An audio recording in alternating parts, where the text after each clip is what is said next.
பிஸ்மில்லாஹ் ரஹ்மான் ரஹீம். தித்திக்கும் செந்தமிழை தேன் சுவையை தெள்ளமுதை இடராமல் எண்ணாவில் இறைவாணி தாவன உனை வேண்டி துவக்குகிறேன். ஆளி ஞானம் 63 தியானவாசல் நிகழ்ச்சிக்கு நேயர்களை வரவேற்பதில் நான் பெரிதும் மகிழ்ச்சி அடைகிறேன். நம்முடைய சென்ற 4-5 நிகழ்ச்சிகளாக வாசி யோகத்தை பற்றி பேசிக்கொண்டே வருகிறோம்.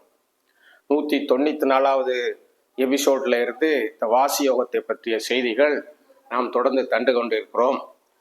இந்த வீடியோ பார்க்கக்கூடியவர்கள் அந்த 194 இருந்து தொடர்ந்து பார்த்து வருவீர்களே, ஆனால் இதில் நான் என்ன சொல்லியிருக்கிறேன் என்பது உங்களுக்கு புரிய வரும். குறிப்பாக வாசி யோகம் என்பது நம்முடைய பூர்வீகமான ஒன்று. எப்படின்னு பார்த்தீங்கன்னா, நம்ம தாயினுடைய வயிற்றில் இருக்கும்போது இந்த வாசி யோகத்தின் மூலமாகத்தான் வளர்ந்திருக்கிறோம். நம்ம வெளிமூக்கு வழியாக மூச்சு விடுறது இல்லை, தெரியுதா? அப்போ அன்னையின் சுவாசத்தோட அந்த பிராண சக்தியானது தொப்புள் கொடி மூலமாக நமக்கு தரப்பட்டு நம்முடைய இதயமும் குழந்தையாக இருக்கும்போது துடித்திருக்கிறது. மூச்சு வழியா இல்லை, அம்மாவுடைய தொப்புள் கொடி வழியாக நமக்கு சுவாசமும் வழங்கப்பட்டிருக்கிறது. அதனாலதான் நம்ம அங்க உள்ளேயும் வளர்றோம் இல்லையா? அப்போ வெளியே இது நம்முடைய பூர்வீகம். ஒவ்வொரு மனிதனும் இந்த வாசி யோகத்தை அவன் குழந்தையாக கருவில் சிசுவாக இருக்கும்போது செய்திருக்கிறான். இதுக்கு நமக்கு ஒன்றும் புதுமை இல்லை. ஆனா அந்த உலகம் வந்த உடனே இங்க உள்ளதெல்லாம் பார்த்துட்டு நம்ம பூர்வீக அந்த செயலை மறந்துட்டோம். இப்ப அதை நினைவுபடுத்துறதுக்கு தான் இது போன்ற நிகழ்ச்சிகளை நம்ம என்ன செய்யறோம், சொல்லி கொடுக்குறோம். பொதுவா பாத்தீங்கன்னா, இந்த பிராணாயாமம் சொல்றாங்கல்ல, அதுக்கும் வாசி யோகத்துக்கும் ரொம்ப வித்தியாசம் இருக்கு. எப்படின்னா, ஞானியர்கள் சொல்கிறார்கள், மாங்காய்ப்பால் உண்டவருக்கு தேங்காய்ப்பால் எதற்கு அப்படின்னு ஒரு கேள்வி வைக்கிறாங்க. எதுக்கு அப்படி வச்சாங்கன்னு சொன்னா, மாங்காய் பாலுங்கிறது நம்ம உடனே மாங்காய் பாலுக்கு போயிடக்கூடாது. அது பேர் மங்காத பால். அதை எப்போதும் சுவாசமானது நடைபெற்று கொண்டிருக்குது இல்ல, உள்புறமாக அந்த ஒரு சுவாசத்தின் மூலமாக ஒரு இன்பத்தை அனுபவித்து விட்டவருக்கு தேங்காய் பால் எதற்கு? தேங்காய்னா நம்ம தேங்காய் பால் நினைக்கக்கூடாது. தேங்காத பால் என்ன? தேங்காத பால் தான் தேங்காய். ஏன்னா பல்வேறு விதமான மனசுல அளவாயுது, தேங்க மாட்டேங்குது, நிக்க மாட்டேங்குது, தேங்காம ஓடிக்கிட்டே இருக்கு. அப்போ அந்த வாசி யோகத்தை நம்ம என்ன செய்ய முடியாது. அந்த தேங்காய் பால் ருசி கிடைக்கும், உலகத்தினுடைய சின்ன சின்ன ருசிகள் கிடைக்குமே தவிர அந்த மங்காத பாலுடைய ருசி கிடைக்காது, பார்த்துடுங்க. அப்போ அதனால நம்ம இப்போ நம்ம பூர்வீகமாக நம்முடைய தாயின் வயிற்றிலிருந்து எந்த யோகத்தை செஞ்சோமோ அந்த யோகத்துக்குள்ள நம்மளை கொஞ்சம் கொஞ்சமா கொண்டு போறோம். அதற்கு அடிப்படையான விஷயங்கள் என்னன்னா, நம்ம மனசு சுத்தமா இருக்கணும், நம்ம செயல்கள் சுத்தமா இருக்கணும், நம்ம உடைகள் சுத்தமாக இருக்கணும், நம்ம அடுத்தவங்களை பத்தி உள்ள எண்ணங்கள்ல சுத்தமா இருக்கணும். இப்படிலாம் இருந்தா தான் இந்த வாசி யோகமானது நமக்கு உள்ள ஐக்கியப்படும். ஏன்னா அது மட்டும் இல்லைங்க, நம்ம இறைவனை பற்றிய அறிவிலும் நம்ம தெளிவா இருக்கணும். அப்படி இருந்தா அந்த வாசி யோகம் ரொம்ப சீக்கிரமா நமக்கு அமைந்து விடும். அதனாலதான் நான் ஒரு விஷயத்த திருக்குறான்ல இருந்து இறைவன்னா யார் அப்படிங்கிறதுக்கு திருக்குறான்ல சில வசனங்கள் இருக்கிறது, அற்புதமான வசனங்கள். அந்த வசனங்கள் என்னன்னு இப்ப பார்க்க போறோம் நம்ம. ஏன்னா இப்ப பாத்தீங்கன்னா, இது திருக்குறான்ல எங்க இருக்குன்னா 2வது அத்தியாயத்துல 255வது வசனமா அந்த வசனம் இடம்பெற்றிருக்கு. இதற்கு இஸ்லாமியர்கள் மத்தியில இதற்கு ஒரு பேர் உண்டு. இந்த ஆயத்துக்கு ஆயத்து குர்சி என்று சொல்வார்கள். அது அற்புதமான ஒரு விஷயம். அந்த ஆயத்து குர்சியை நான் இப்ப ஓதி காட்டுறேன். ஏன்னா, பிஸ்மில்லாஹிர் ரஹ்மானிர் ரஹீம். அல்லாஹு லா இலாஹ இல்லா ஹுவல் ஹய்யுல் கய்யூம் லா தஅகுதுஹு சினத்தும் வலா நௌம் லஹு மா ஃபிஸ் ஸமாவாதி வ மா ஃபில் அர்ல் மந்தல்லதி யஸ்ஃபஹு இன்தஹு இல்லா பிஇذنஹி யஅலமு மா பைன ஐதீஹிம் வ மா ஹல்ஃபஹும் வ லா யுஹீதுன பிஷைஇம் மின் இல்மிஹி இல்லா பிமா ஷாஅ வஸிய குர்சியத்துஹு ஸமாவாதி வல் அர்ல் வ லா யஊதுஹு ஹிஃப்லுஹுமா வ ஹுவல் அலியுல் அலீம். இதுதான் அந்த வசனம், சரியா? இதுல அல்லாஹ் ஏகப்பட்ட விஷயத்தை அவனை பத்தி சொல்றான். அப்ப அந்த விஷயங்களை நம்ம இறைவனை பற்றி முதல்ல அறிந்து கொண்டோம்னா, அவன் நமக்கு எப்படி இந்த வாசியை நமக்கு அனுப்புறான், அவன் யாருங்கிறது தெரிஞ்சாதானே அவனோட நம்ம ஐக்கியப்பட முடியும். என்ன, இப்ப அதை நம்ம விளக்கத்துக்குள்ள போறோம். அல்லாஹு லா இலாஹ இல்லா ஹுவல் ஹய்யுல் கய்யூம் அப்படின்னா என்னன்னா, நம்ம யார், நம்முடைய இறைவன் யார் அப்படிங்கறத நம்ம தெரியணும். அவன் அப்படி தெரிஞ்சாதான் அவனை நம்ம வணங்க முடியும் இல்லையா? இப்போ நம்ம உடம்புக்குள்ளே நம்ம ரூஹ் இருக்கு தெரியல, ஆனா ரூஹுன்னு நம்ம ஏத்துக்கிறோம்ல. அந்த ரூஹுக்கு, அந்த உயிருக்கு, அந்த ஆன்மாவுக்கு எந்த டெபினிஷன் சொல்ல முடியாது. இப்படி இருக்கு அப்படி இருக்குன்னு சொல்ல முடியாது இல்லைங்க. அப்போ வணங்க தகுதியானது ஒரு ஒரு மகத்தான ஒரு ஆற்றலாகவும் அறிவாகவும் ஞானமாகவும் எங்கும் பரிபூர்ணமாக நிரம்பி இருக்குது. அதுக்கு என்ன செய்ய, அதை தவிர நம்ம வேற எதையும் நம்ம என்ன செய்யக்கூடாது, வணங்கிடக்கூடாது. அப்போ வணக்கத்துக்கு தகுதியான இறைவன் யார் என்பதை முதல்ல நம்ம என்ன செய்யணும், அறியணும். அந்த மாதிரி இறைவனை தான் நம்ம வணங்கணும்னு குர்ஆன் சொல்லுது. புரியுதா? அடுத்து அவனுக்கு என்ன ஒரு ஆற்றல்னு சொன்னா, ஹய்யுல் கய்யூம், அவன் நிலையானவன், நித்திய ஜீவன், என்றும் நிலையானவன். பாத்தீங்களா? இந்த தகுதி நம்ம மனுஷனுக்கு யாருக்காச்சும் இருக்கா? எந்த ஒரு உலக படைப்புக்காச்சும் இருக்காங்க? இருக்கா? நான் நிலையா இருப்பேன், நிச்சயமா இருப்பேன், எப்படியா ஒரு வகையில மறைஞ்சிடணும். உயர்த்தப்பட்டாலும் மறைஞ்ச மாதிரி தானே. ஒரு மனிதன் உலகத்துல இருந்து உயர்த்திட்டாங்க மேல வான லோகத்துக்குனாலும் அவர் நம்ம கண்ணை விட்டு மறைஞ்சிட்டாருல்ல. அதனால ஒரு தோன்றிய பொருள் மறைந்துதான், தோன்றிய பொருள் வாழணும், வாழ்ந்து மறையணும், அப்படிதானேங்க? அது எல்லாம் உலகத்துல எல்லாருக்கும் உள்ளது தானே. ஒரு சிலர் உயர்த்தப்பட்டிருக்கலாம், இருந்தாலும் நம்ம கண்ணை விட்டு இப்ப மறைஞ்சுதானே இருக்காங்க.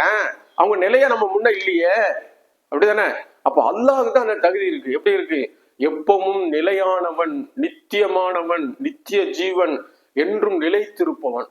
இது எந்த ஒரு படைப்புக்கும் இறைவன் இந்த அந்த சராசத்துல வழங்கல. அதனால இறைவனும் நானும் ஒண்ணுதான்னு யாரும் சொல்ல முடியாது. எல்லாம் ஒண்ணுதான், நானும் ஒண்ணுதான்னு சொல்ல முடியாது. சரியா? அடுத்து இறைவன் சொல்றான், அதாவது அவனுக்கு அரிதுயிலோ அல்லது சின்ன தூக்கம். அரிதுயில்னு என்ன தெரியுமா? நம்ம வண்டி ஓட்டிக்கிட்டே இருப்போம் பாருங்க, சில சடக்குன்னு ஒரு அதாவது ஃபிராக்ஷன் ஆஃப் டைம், ஒரு சில வினாடி நொடிகள் நம்ம கண்ணு அசந்துரும், திருப்பி பார்த்தா அது நமக்கு முழி போறோம். இதுக்கு பேர் தான் அரிதுயில். இந்த மாதிரி ஒரு சிறிய செகண்ட், ஒரு செகண்ட் 2 செகண்ட் தூக்கம் கூட அவனுக்கு கிடையாது. அப்புறம் ஆழ்ந்த நித்திரையும் கிடையாது அவனுக்கு, அவனுக்கு பீடிக்காது. அதாவது சிறு தூக்கமோ ஆழ்ந்த நித்திரையோ அவனை பீடிக்காது. அப்ப இறைவனுக்கு இந்த தகுதி இருக்கு. அப்போ இது நம்ம யாருக்காச்சும் இருக்குதா? மற்ற எந்த படைப்புக்காவது தூங்காம இருக்குதா? எல்லாம் எப்பயோ ஒரு விதத்தில் ரெஸ்ட் எடுக்கு. நம்ம இதயமே துடிக்கும் போது கொஞ்சம் நின்றுதான் துடிக்குது, அது கொஞ்சம் ஓய்வு எடுத்து தான் துடிக்குது இல்லையா? அது மாதிரி ஒவ்வொரு விஷயங்களும் அணுக்கள்ல இருந்து அண்டசராசம் எல்லாத்துக்குமே இறைவன் என்ன செய்யறான், கொஞ்சம் ஓய்வு கொடுத்துதான் வேலை வாங்குறான். அது நம்ம ஆழ்ந்து சிந்திச்சா தெரியும். நம்ம இதயமே அப்படி துடிக்கிற இதயமே கொஞ்சம் நின்றுதானே துடிக்குது. ஏன்னா கடல் கூட அலை பாஞ்சிக்கிட்டு இருக்கோம், நடுராத்திரில கொஞ்சம் அமைதியாயிடும், அதுக்கு கொஞ்சம் ரெஸ்ட் கிடைக்கணும். உதாரணத்துக்கு இது விளங்குறதுக்கு சொல்ல வர்றேன். அப்போ இறைவன் என்ன செய்யறான், அவனுக்கு தூக்கம் கிடையாது. நம்ம மனுஷன் தூங்காம இருந்தா 2 நாள் தூங்காம இருந்தான்னு வைங்களேன், அவனுக்கு பைத்தியம் முடிச்சிருங்க. அப்போ நல்லா உறங்கிட்டு நல்ல மூஞ்செல்லாம் கழுவி, கண்ணுல இருந்து பீய கழுவி, காதுல இருந்து எல்லாம் சுத்தம் பண்ணி, வாயை சுத்தம் பண்ணலாம், நம்ம நாரி போயிடுவோம். அப்ப நம்ம பார்த்து அவனை பார்த்து நானும் நீனும் ஒண்ணுன்னு சொல்ல முடியுமாங்க? சொல்ல முடியுமா? நல்ல உறங்குறவர் சொல்றாரு எல்லாம் ஒண்ணுதான், நம்ம எல்லாரும் ஒண்ணுதான், 1 2 இல்லைங்காரு. அவர் நல்லா உறங்கிட்டு வர்றாரு. இறைவன் சொல்றான் அங்க உறக்கம் கிடையாது, இறைவனுக்கு ஏங்கிக்கிட்டே இருப்போம், சதா இயங்கக்கூடியவன். அதனாலதாங்க எல்லாமே அந்தந்த அவன் இட்ட கட்டளைப்படி அது அழகா இயங்கிக்கிட்டு இருக்கு பாருங்க. அதைத்தான் இறைவன் பார்க்க சொல்றான் நம்மள. சரியா? அப்போ இந்த தகுதி எந்த ஒரு பொருளுக்கும் கிடையாதுங்க. ஏன்னா நித்தியமானவன், நித்திய ஜீவன், நிலையானவன். சரியா? அவனுக்கு தூக்கம் வராது. வானத்தில் உள்ளவைகளும் பூமியில் உள்ளவைகளும் அவனுக்கே சொந்தமானவை, உரியவை. பாத்தீங்களா? இப்படி யாருக்கு சொந்தம் இருக்கா? சொந்தம்னா என்ன தெரியுமா? நிலையா இருக்கணும். இன்னைக்கு இந்த வீடு நான் இருக்கேன்னு வைங்க, இது எனக்கு முன்ன எங்க பெரியம்மாட்ட இருந்தது, அதுக்கு முன்ன அவங்க சொந்தக்காரர்கிட்ட இருந்தது, அதுக்கு முன்ன யார்கிட்ட இருந்ததுன்னு தெரியாது. சரியா? அதே மாதிரி இப்ப நான் இருக்கிற இறைவன் எனக்கு அனுமதிக்க வரைக்கும் இங்க நான் இருப்பேன், இல்லைன்னா என் சந்ததி இருக்கும். அதுக்கப்புறம் ஏதோ ஒரு காலகட்டத்துல வேற ஒருத்தர் வந்துருவாரு இல்ல, அப்ப நிலையா அந்த சொந்தம் இல்லையங்க. வீட சொல்றேன் பொதுவா. அதே மாதிரிதான் எல்லாம் நிலையா யார்கிட்ட இருக்காது, அது மாறிக்கிட்டே இருக்குல்ல. உலகம் உருண்டை சுத்துற மாதிரி அந்த இது சுத்துது இல்ல. அப்போ நிலையான சொத்து இந்த இடம் நிலையா யாருக்குன்னா இறைவனுக்கு சொந்தம். அவன் எப்பவும் இந்த இதுக்கு அவன் சொந்தக்காரன்.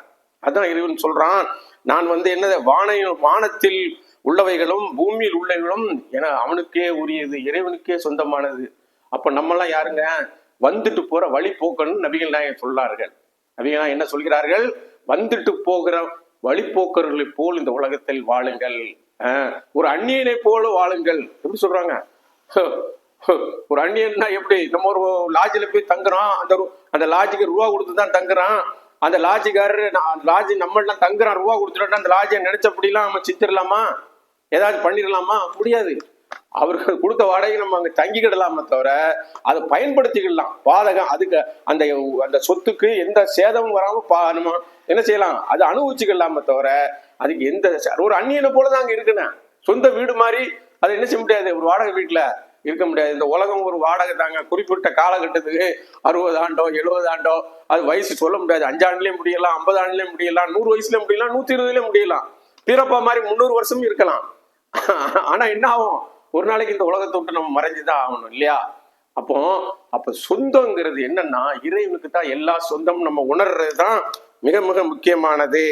அப்ப அடுத்த போடுங்க, அவனது அறிவில் இருந்து, இல்மில் இருந்து, ஞானத்தில் இருந்து அவன் நாடியவருக்கு அவன் எதனை அவர்களுக்கு கொடுக்கிறானோ அதை தவிர மற்றவங்களுக்கு எதுவும் செய்ய முடியாது. என்ன சொல்ல வர்றான், அவனது அறிவில் இருந்து இல்மில் ஒன்றில் அவன் நாடியவரை தவிர வேறு எதனையும் அவர்கள் சூழ்ந்து அறிந்து கொள்ள முடியாது. இது என்ன அர்த்தம்னா, என்ன அறிவு எனக்கு கொடுத்தானோ அதுதான் பேச முடியும், கூடுதலா நான் பேச முடியாது. அதே மாதிரி நபிகள் நாயகத்துக்கு என்னென்ன அறிவு கொடுத்தானோ அது அவங்க பேசுவாங்க. அப்போ பூர்ணமான அறிவு இறைவன்ட்டு இருக்கு. சகாபாக்களுக்கு என்ன அறிவோ அதுதான் அவங்க பேசுவாங்க. அதுக்கு அடுத்து வரக்கூடிய ஒரு குத்துமார்கள் ஞானிமார்கள் அவெல்லாம் என்ன கொடுத்தானோ அந்த அறிவு நான் எவ்வளவு கொடுத்தோனோ அதுதான் அவங்க என்ன படுத்துவாங்க, உங்களுக்கு தெரிவிப்பாங்க, உங்கள்கிட்ட பேசுவாங்கன்னு அர்த்தம். அப்போ பூரண அறிவு யார்கிட்ட இருக்கு, இறைவன்கிட்ட இருக்கு. அவன் நாடியவருக்கு அதை கொடுக்குறான். அது எவ்வளவு கொடுக்குறான், என்ன கொடுக்குறாங்கிற இறைவனா அறிந்தவனா இருக்கான். புரியுதா? அப்போ இறைவன்கிட்ட தான் அறிவினுடைய அந்த பொக்கிஷம், அந்த களஞ்சியம் அவன் கையில தான் இருக்கு. அதுல இருந்து இப்ப பணம் எப்படி எல்லாருக்கும் ஒரே மாதிரியா வருது? ஒருத்தருக்கு எக்கச்சக்கமா கொடுக்குறான், ஒருத்தனுக்கு நடுத்தரமா கொடுக்குறான், ஒருத்தனுக்கு ஒண்ணுமே கொடுக்கல. இதே மாதிரிதான் இந்த விஞ்ஞானிகளுக்கு கொஞ்சம் அறிவை கொடுக்குறான், விஞ்ஞானிகளுக்கு அறிவை கொடுக்குறான். அவங்களுக்கு கொடுக்கப்பட்ட அறிவு இறைவன் இருந்து வந்ததுதான். அதுதான் அவங்க நமக்கு நினைச்சுறாங்க, வெளிப்படுத்தி தர்றாங்கிறத நம்ம இதுல இருந்து உணரணும். அவனுடைய குர்சியு, இப்ப இதான் முக்கியமான விஷயம் அல்லாஹ் சொல்ல வர்றான். குர்சின்னா நம்ம மக்கள் என்ன சொல்றாங்க, ஆசனம் அரியாசனம் என்று பொருள் வைக்கிறார்கள். இப்ப இந்த நான் உட்கார்ந்து இருக்கேன், இந்த ஆசனத்துக்கும் இது என்ன விட பெருசா இருந்தா தான் நான் இதுல உட்கார முடியும், சின்னதா இருந்தா எல்லாம் உட்கார முடியாது இல்லைங்க. அப்போ ஆசனம் நம்ம பொருள் வைக்கிறதுன்னு வச்சா அந்த ஆசனம் இறைவனோட பெருசு அப்படின்னு ஆயிடும்.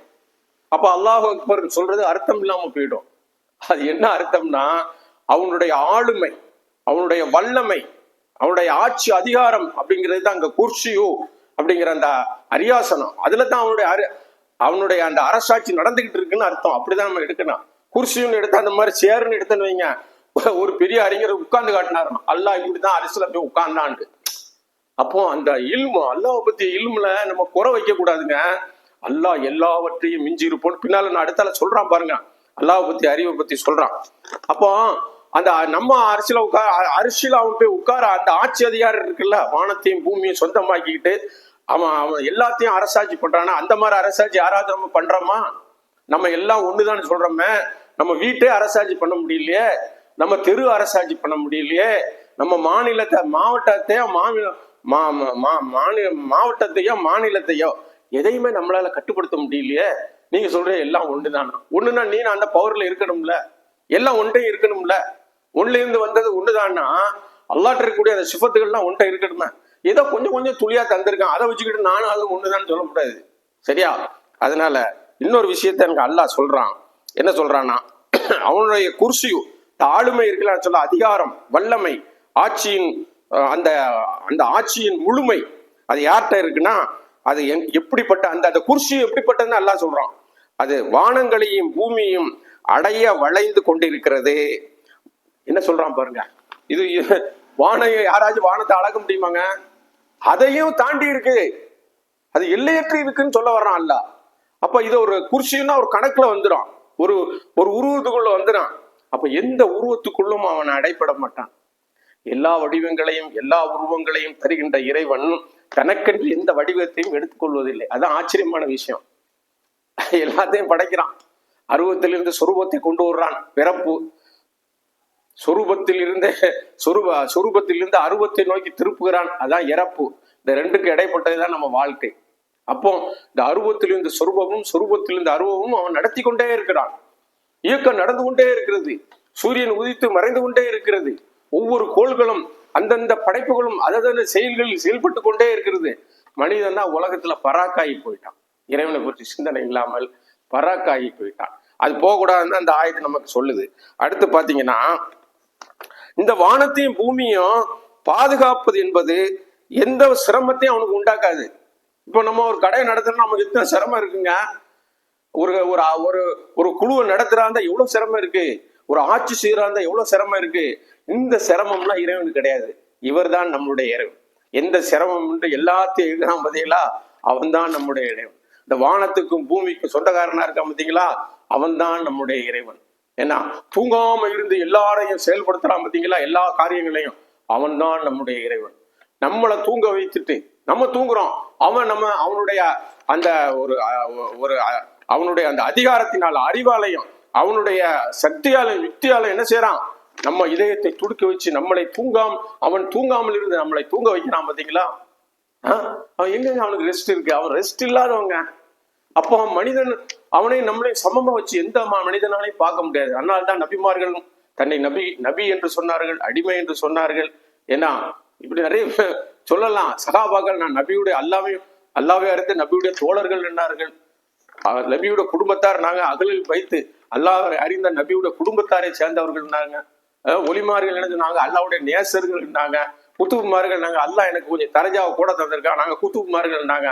யாரும் அல்லான்னு சொல்லல, நானும் அவனும் ஒன்றுதான் சொல்லல.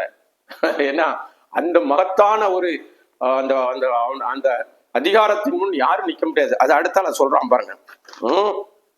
அல்லாஹ் உண்டாயிட்டு அவன் மிக உயர்ந்தவன். அது என்ன சொல்றான்னா, அவன்கிட்ட யாரும் பரிந்து பேச முடியாது. அவன் யாருக்கு என்ன செய்யறானா, அவன் யாருக்கு அனுமதி கொடுத்தானோ அவர்களை தவிர யாரும் அவனிடத்தில் பரிந்து பேச முடியாதுங்கிறான். இது எப்படின்னா, புகாரி ஷரீஃப்ல இந்த ஹதீஸ் பதிவாயிருக்குங்க.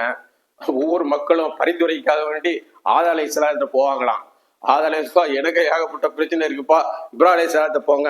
இப்ராஹிம் அலைஹிஸ்ஸலாம் போனா அவங்க எனக்கும் பிரச்சனை இருக்கு. ஈசா அலைஹிஸ்ஸலாம் போனா அவன் எனக்கும் பிரச்சனை இருக்கு, நீங்க முகமது நபிட்ட போங்க, அவங்கதான் ஷஃபாத்துக்கு இறைவன் வந்து அனுமதி கொடுத்துருக்கலாம், நீங்க அங்க போய் கேளுங்க அப்படின்னு எல்லாரும் ரசூல்லாட்ட வருவதா புகாரி ஷரீஃப்ல இருக்கு. ரசூல்லா சொன்னாங்க, எனக்கு அல்லாஹ் ஷஃபாத் பண்ணக்கூடிய உரிமையை தந்திருக்கான், பரிந்துரை செய்யக்கூடிய அந்த தகுதி எனக்கு தந்திருக்கான்னாங்க. அப்போ அல்லாஹ் தரப்பை தான் அந்த பரிந்துரை என்ன செய்ய முடியுது, ரசூலுல்லாஹி ஸல்லல்லாஹு அலைஹி வஸல்லம் கொடுக்க முடியுது. அப்போ சொல்லிட்டு கடைசியா சொல்றான், அவன் யார் என்றால் அந்த இறைவன் மிக உயர்ந்தவன், அவன் மகத்துவம் மிக்கவன். இதுதாங்க நம்முடைய இறைவன். இவனை தான் நம்ம வணங்கணும். ஏன்னா பிரபஞ்சம் எல்லாம் இருக்கிற அந்த மகத்தான ஒரு ஆற்றல் நமக்குள்ளே இருக்குது. அதனாலதான் நம்ம யாருக்கு என்ன செய்யக்கூடாது, அப்படி போய் கீழே விழுந்துடக்கூடாது. ஏன்னா உள்ளுக்குள்ள இருக்கு விஷயம், அவன் தந்த பொக்கிஷம் இருக்குல்ல. அதனாலதான் இஸ்லாம் வந்து யார் காலையிலும் விழாதீர்கள். அவர் பெரிய மத குருவா இருந்தாலும் சரி விழக்கூடாது. அவரை முத்தலாம், கட்டி பிடிக்கலாம், கண்ணியப்படுத்தலாம், நேசிக்கலாம், எல்லாம் செய்யலாம். ஏன்னா ரசூல்லா காலில் யாரையும் உழவு விடல, புரியுதுங்களா? அதே மாதிரி ரசூல்லா தன்னுடைய மார்க்கெட்டுக்கு போனா அவங்களே செமந்துட்டு வருவாங்க. யாராவது கையில கேட்டா கொடுக்க மாட்டாங்க. இன்னைக்கு என்னங்க நடக்குது, பெரிய குருன்னு சொல்லிட்டு அவர் செருப்பு தூக்கத்துக்கு ஒரு ஆளு, அவருக்கு எந்த வேலை பார்க்க ஒரு ஆளு, அவருக்கு அந்த வேலை பார்க்க ஒரு ஆளு. ஏங்க ரசூலுல்லாஹி ஸல்லல்லாஹு அலைஹி வஸல்லம் யுத்தத்திலையும் சரி அகல் யுத்தத்திலையும் சரி அவங்க கூட சேர்ந்து வேலை செஞ்சாங்கங்க. ஏதாவது ஒரு பங்கு எடுத்துக்கிடுவாங்க.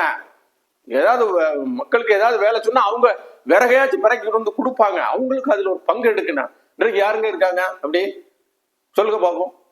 அவங்க சேகணும் உட்கார்ந்துக்கிடுவாங்க அழகாட்டு. ஏன்னா எல்லாம் நடந்து முடிஞ்சோன்னா கரெக்டா இருக்கான்னு வந்து ஒரு பார்வை. அது அல்லங்க ரசூலுல்லாஹ்வுடைய பின்பற்ற வழி. தானும் அதுல ஒரு பங்கு எடுக்கணும். ஏன்னா அதனால எந்த மனிதனும் கீழே மதிக்க கூடாதுங்க. அதுதான் வாசியோகத்தினுடைய முக்கியமான விஷயம், ரசூலுல்லாஹ் கற்றுத்தந்த விஷயம். ரசூலுல்லாஹ்வே பெரிய சூஃபி. அது நான் இன்னொரு சப்ஜெக்ட்ல நான் பேசுறேன் இன்ஷா அல்லாஹ். அடுத்து பாத்தீங்கன்னா, இறைவன் வந்து நமக்கு என்ன செய்யறான், இந்த மாதிரி நமக்கு என்ன தாயின் வயிற்றில் இருந்தே இந்த பழக்கத்தை நாம் என்ன சொன்னோம், வாசி யோகம் நமக்கு வந்து எல்லா மனிதனும் வந்து என்னங்க, நம்ம அம்மாட்ட பால் குடிக்கிறோம்ல, அந்த பால் என்னதுங்க, அம்மாவுடைய ரத்தத்தை தான் எல்லாம் பாலாக்கி தருகிறான். நம்ம மாட்டுடைய பாலை குடிக்கிறோமே, மாட்டுடைய ரத்தத்தை தான் இறைவன் அந்த கன்றுக்காக வேண்டி கொடுக்குறான். அந்த கன்று வளரணும், தைரியம். ஆனா நம்ம என்ன செய்யறோம், நம்மளும் குடிச்சிக்கிறோம். அது மாமிசத்தினுடைய என்னங்க எசன்ஸுங்க பால்.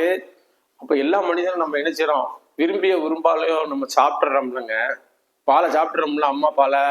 அப்போ இங்க என்னன்னா சைவம் அசைவம் நம்ம சண்டை பிடிக்காம யாருக்கு என்ன விருப்பமோ அதை சாப்பிடும் போது நிச்சயமா அவங்களுக்கு ஒரு மனதுக்கு ராகத்து. எனக்கு சைவம் தான் பிடிக்கும், சாப்பிடுங்க, தப்பு இல்லை. எனக்கு அசைவம் தான் பிடிக்கும், சாப்பிடுங்க, குறையா சாப்பிடுங்க, கண்டியமா சாப்பிடுங்க, உழைச்சி சாப்பிடுங்க, இதுதான் முக்கியம். சரியா? அப்ப அதுல எல்லாம் போய் நம்ம பிணங்கிக்கிட்டு இருக்க கூடாது, இதா அதான் பிணங்க கூடாது. சரியா? அதே மாதிரி பாத்தீங்கன்னா பலவிதமான தந்திரங்கள்ல போய் நம்ம மாட்டிடுறாங்க. உண்மையான அறிவை சொல்லி கொடுக்கறதுக்கு ஆள் ரொம்ப குறைவா இருக்காங்க. ஏதாவது ஒரு வட்டத்துக்குள்ள மாட்டிக்கிட்டோம்னா அந்த வட்டத்தை விட்டு நம்மளை தாண்டாம அவங்க பாத்துக்கிடுவாங்க. அது கடைசி வரைக்கும் நம்மளை அடிமையா வச்சுக்கிட்டு இருப்பாங்க. முக்கியமான விஷயத்த சொல்லி தந்துட மாட்டாங்க. இது எல்லா இடத்துலயும் பரவலா இருக்கு. சரியா? அப்ப ரசூலுல்லாஹி ஸல்லல்லாஹு அலைஹி வஸல்லம் எதுக்கு வந்தேன்னு சொன்னாங்கன்னா, நான் அடிமை தலையிலிருந்து மனிதர்களை விடுவித்து சுதந்திரமாக ஆக்குவதற்கு. இதுல நிறைய விஷயம் இருக்கு. ஒரு ஷேக் தன்னுடைய மாணவனிடம் ஒரு குறிப்பிட்ட காலம் வரைக்கும் தான் அவரை என்ன செய்யணும், கட்டுப்பாட்டுக்குள் வைக்கணும். அவர் வளர்ந்து வந்துட்டால் கல்யாணம் கட்டி கொடுக்குற மாதிரி அவரை வெளியே விட்டுறணும். அவரை ஒரு பெரிய ஆளாக்கி நீ போய் மக்களுக்கு சொல்லுன்னு வெளியே விட்டுறணும். அதுதாங்க உண்மையான சேகு.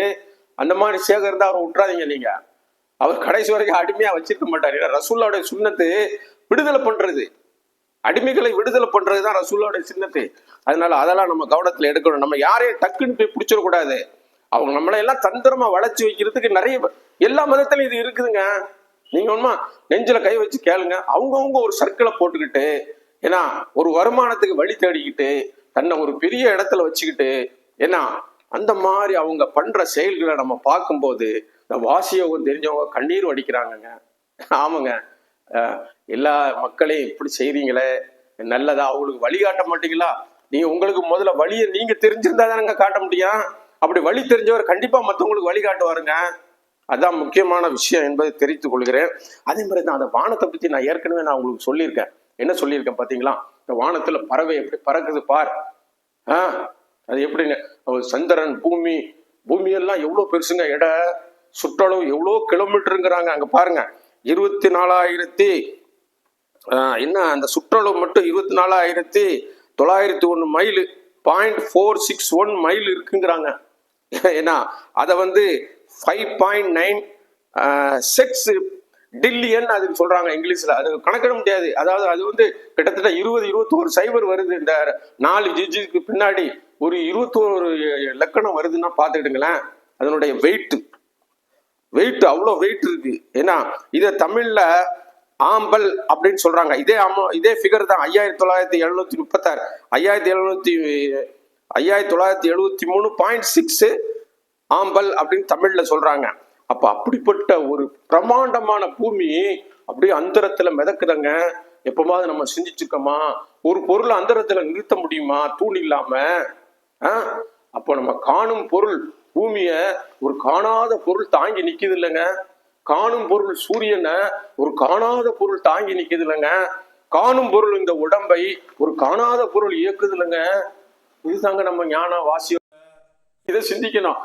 சூரியனோட எத்தனையோ மடங்கு பெருசான நட்சத்திரத்தை இந்த காணாத பொருள் தாங்கி நிக்குது இல்லைங்க.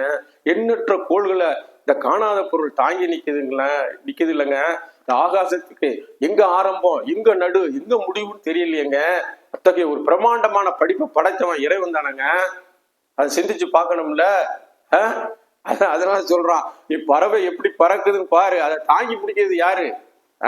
ஒரு விமானம் பறக்கிறா இருந்தா நிறைய மோட்டர் வச்சுதான் மேல தூக்க முடியும். மோட்டர் கொஞ்சம் பலகீனம் ஆயிட்டுனா கீழே விழுந்துடும். பாத்தீங்கல்ல? அப்போ எந்த ஒரு மோட்டரும் இல்லாம, எந்த ஒரு விஷயம் இல்லாம இறைவன் என்ன செய்யறான், அப்படியே அதை அப்படி தாங்கி பிடிக்கிற ஒரு சக்தியை இந்த ஒண்ணுமே நம்ம கண்ணுக்கு தெரியல. இப்போ இங்க இருக்கிறது வானம் தான். நம்மளை சுத்தி பூமியை தொட்டுக்கிட்டு இருக்க வரைக்கும் வானம் தாங்க. அதை தொட முடியுதா? அதை ஸ்பரிசம் பண்ண முடியுதா? ஆனா அதுக்கு தான் ஆற்றல் கூட. ஸ்பரிசம் பண்ற நம்ம ஆற்றல் கம்மி. இதுதான் விளங்கணும், இதுதான் ஞானம். அப்போ இந்த ஸ்பரிசம் பண்ண முடியாததை உணர்ந்து பார்ப்பது புரியுதா? இப்ப கண்ணால பார்க்கிறோம்னு வைங்களேன். இந்த கண்ணை கொண்டு நம்ம உணர்றோம்னு அர்த்தம். எப்பா அதை கொஞ்சம் பார்த்து சொல்லுன்னா கண்ணால பாக்குறது. எப்பா அவர்கிட்ட போய் நான் கேட்டேன், இந்த விலைக்கு கேட்ட அவர் தரல, நீ இந்த விலைக்கு கேட்டு பார்த்து சொல்லுப்பா, கேட்டு பார்த்து சொல்லு. அப்புறம் ஒரு பொருளை கொடுத்து இதை முகர்ந்து பார்த்து சொல்லுப்பா. ஏன்னா ஒரு சாப்பாடை கொடுத்து இதை சுவைத்து பார்த்து சொல்லுப்பா அப்படின்னா என்னங்க அர்த்தம்? எல்லாமே உணர்றது தான். கண்ணால உணர்றது நமக்கு பளிச்சுன்னு தெரியுது, காட்சி. ஏன்னா நுகர்ந்தா கண்ணு செய்யற வேலைய மூக்கு செய்யற வேலைய கண்ணு செய்ய முடியாது, நுகர்ந்து சொல்ல முடியாது. அப்ப இது நுகர்ந்து பார்க்க முடியும், இது கேட்டு பார்க்க முடியும், இது சுவைத்து பார்க்க முடியும். எல்லாம் பார்க்கிற தமிழ்ல அழகான வார்த்தை யூஸ் பண்ணியிருக்காங்க. பார்த்தல்னா உணர்தல்னு அர்த்தம். இறைவனை உணர்தல். இது இந்த நம்மளை சுத்தி இறைவன் சொல்றான் குரான்ல, ஒவ்வொரு பொருளையும் நான் சூழ்ந்து இருக்கிறேன், நீ சிந்திச்சு பாருங்கிறான். வானம் எல்லாம் என்ன, எல்லா கோள்களும் எவ்வளவு பெருசு, அதையும் அவன் தான் சூழ்ந்து இருக்கிறான். நான் வானங்களையும் பூமியும் வளைய அடைய சூழ்ந்து இருக்கிறேன்னு சொல்றான்லங்க. அப்ப அவனை எதனாலும் சூழ முடியாதுன்னு அர்த்தம். அவன் எல்லாத்துக்கும் மேல எல்லையற்றவனா இருக்கிறான்னு அர்த்தம். இப்படி இறைவனை தெரிஞ்சுக்கிட்டாதான் வாசியோகம் நமக்கு கைகூடும். பார்த்துக்கிட்டுங்க, சரியா? அது மட்டும் இல்லைங்க, இறைவனை கண்டவர் விண்டிலர், விண்டவர் கண்டிலர்னு நம்ம தமிழ்ல ஒரு இது இருக்குங்க. அது என்ன அர்த்தம்னா, நம்ம என்ன அர்த்தம் புரிஞ்சு வச்சிருக்கோம்னு சொன்னா, மூத்தா போனா என்ன, அந்த அந்த மூத்தா போய் இறைவனை பார்த்தா அவன் சொல்ல முடியாதுல்ல நம்மள்ட்ட. அப்போ அவன் அங்க பார்த்துட்டான் இறைவனை, நமக்கு சொல்ல முடியாதுன்னு நம்ம நினைச்சிருக்கோம். அதே மாதிரி சொன்னவங்க எல்லாம் யாரும் பார்க்கல. என்ன என்ன கண்டவர் விண்டிலர், விண்டவர் கண்டிலர், நம்ம அதுக்கு அர்த்தம் வச்சிருக்கோம். ஆனா ஞானிகளுக்கு அதுக்கு ஒரு வேற ஒரு அர்த்தம் வச்சிருக்காங்க. என்ன தெரியுமா? யார் இறைவனை உறந்து பார்த்து கண்டு விட்டானோ அவன் தான் விண்டவர். விண்டவர்னா ஜெயிச்சவர்னு அர்த்தம். அவங்க சொல்லுவதில்லை வெளியில, இதுதான் சொல்ல முடியாது. ஏன்னா அப்ப கண்டவர் விண்டிலர், விண்டிலர்னு ஜெயிச்சுட்டாங்க. ஏன்னா அப்போ இறைவனை காணாதவர் என்ன செய்வாங்க, அடுத்தல என்ன செய்வாங்க, அவங்க நான் இறைவனை பத்தி நிறைய பேசுவாங்க. அப்போ கடவுளை கண்டவருக்கு காட்சிகளை காண்பதில்லை. கடவுளை கண்டுட்டான்னு வைங்க, அவனுக்கு காட்சிகள் தெரியாது. காட்சிகளை பார்ப்பவனுக்கு கடவுளை தெரியாது. இதுதாங்க சிம்பிள், ஞானத்துல சிம்பிள். பொதுவா நம்ம நிறைய பேர் பேசுறது கடவுளை அறியாம உணராமல் நாம பேசிக்கிட்டு இருக்கோம் என்பதை தெரிவித்துக் கொண்டு, இந்த ஞானத்தை நம்ம என்ன செய்யணும், நமக்குள்ளே வளர்த்து வளர்த்து வளர்த்து நம்ம அந்த வாசியோகம் செய்கின்ற போது, எப்படி நம்ம குழந்தையில வாசியோகம் செய்தோமோ தாயின் வயிற்றில் இருக்கும் போது, அதே வாசியோகம் நமக்கு கைகூடும். எல்லாம் முயற்சி தான். அந்த முயற்சியை எல்லோரும் செய்ய வேண்டும். இந்த நல்ல விஷயங்கள் நம்ம பேசுறோம்லங்க, இதை நீங்க 4 பேருக்கு கடத்தி விட்டீங்கன்னா இறைவன் உங்களுக்கு மாபெரும் கிருபை செய்வதற்கு காத்திருக்கிறான். உங்களுடைய வாழ்க்கையில் இருக்க தடங்களை எல்லாம் நீக்குவதற்கு தயாராக இருக்கிறான். நல்ல செய்தியை யார் மற்றவர்களுக்கு கொண்டு போறாங்களோ அவங்க சிறப்பானவர்கள். அதனால் இந்த நிகழ்ச்சியை நீங்கள் உங்களுக்கு தெரிந்தவர்கள் மட்டும் நீங்க என்ன செய்யுங்க, அடுத்தவங்களுக்கு நீங்க அதை செய்யுங்க, பகிர்ந்து விடுங்க. ஏன்னா உங்களுக்கு நல்லா பிடிச்சிச்சுன்னா லைக் கொடுங்க. உங்களுடைய கமெண்ட்ஸ்கள்லாம் தாராளமா சொல்லலாம். நிறைய நண்பர்கள் தொடர்ந்து சொல்லுகிறார்கள். ஏன்னா அதனால் அவர்களையெல்லாம் நான் பாராட்டுகிறேன் என்று கூறிக்கொண்டு இந்த நிகழ்ச்சியை நிறைவு செய்கிறேன். நன்றி, வாழ்த்துக்கள். வாழ்க, வளர்க, ஒளிர்க, நீடூடி வாழ்க.